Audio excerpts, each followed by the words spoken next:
Hello, welcome to my channel. പിന്നെ നമ്മൾ ലഞ്ചിനായിട്ട് പരിപ്പ് കറിയാണ് വെക്കാൻ പോകണം. മുരിങ്ങൻ്റെ ഇല ഇട്ടിട്ട് അതെങ്ങനെ വെക്കാൻ നോക്കാം.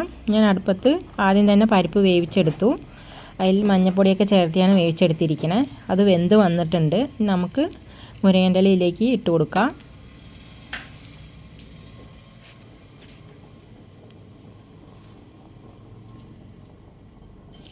മുരിങ്ങൻ്റെ ഇല ഇട്ട് കൊടുത്തത് നമുക്കൊന്ന് 2 മിനിറ്റ് വേവിച്ചെടുത്തിട്ട് മാറ്റി വയ്ക്കാം.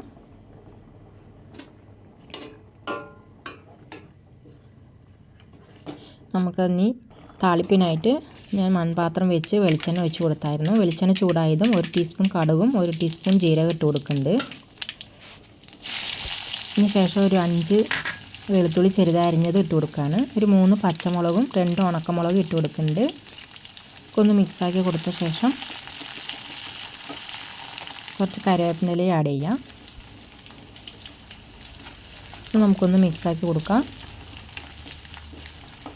നമുക്ക് ചെറുതായി 2 സബോള, ചെറിയ സബോള അരിഞ്ഞ് വെച്ചിരിക്കുന്നത്, അതും കൂടെ ആഡ് ചെയ്യുന്നുണ്ട്.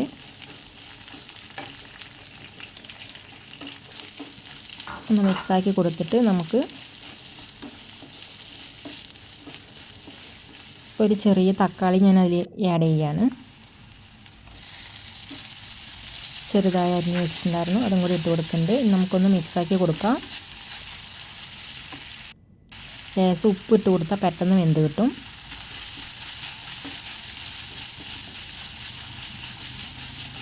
നല്ല ഹെൽത്തി ടേസ്റ്റുള്ള കറിയാണ്. ഇതെല്ലാവരും ട്രൈ ചെയ്ത് നോക്കാം. മുരിങ്ങൻ്റെ ഇല ആകുമ്പോൾ നല്ല ഹെൽത്തുമാണ്. ഞാൻ 1 ടീസ്പൂൺ മഞ്ഞൾപ്പൊടി ആദ്യം തന്നെ ഇട്ട് കൊടുത്തായിരുന്നു പരിപ്പിൽ. 1 ടീസ്പൂൺ മുളക് പൊടി, 1 ടീസ്പൂൺ മല്ലിപ്പൊടി, 1 ടീസ്പൂൺ സാമ്പാർ പൊടിയും ഇട്ട് കൊടുത്തിരിക്കുന്നത്.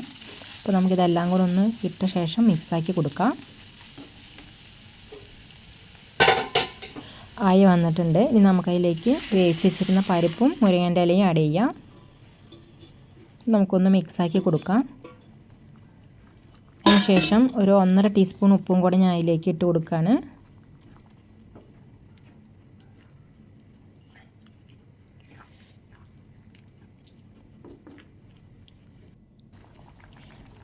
ഇട്ട് കൊടുത്ത ശേഷം നമുക്ക് ഉപ്പ് പാകണം നോക്കിയിട്ട് നമുക്ക് വേണമെങ്കിൽ ചേർത്താം, വേണ്ടെങ്കിൽ ആഡ് ചെയ്യാം.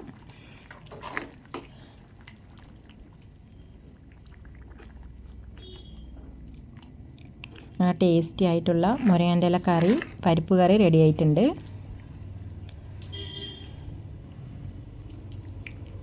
ഇതെല്ലാവരും ഒന്ന് ട്രൈ ചെയ്ത് നോക്കാം.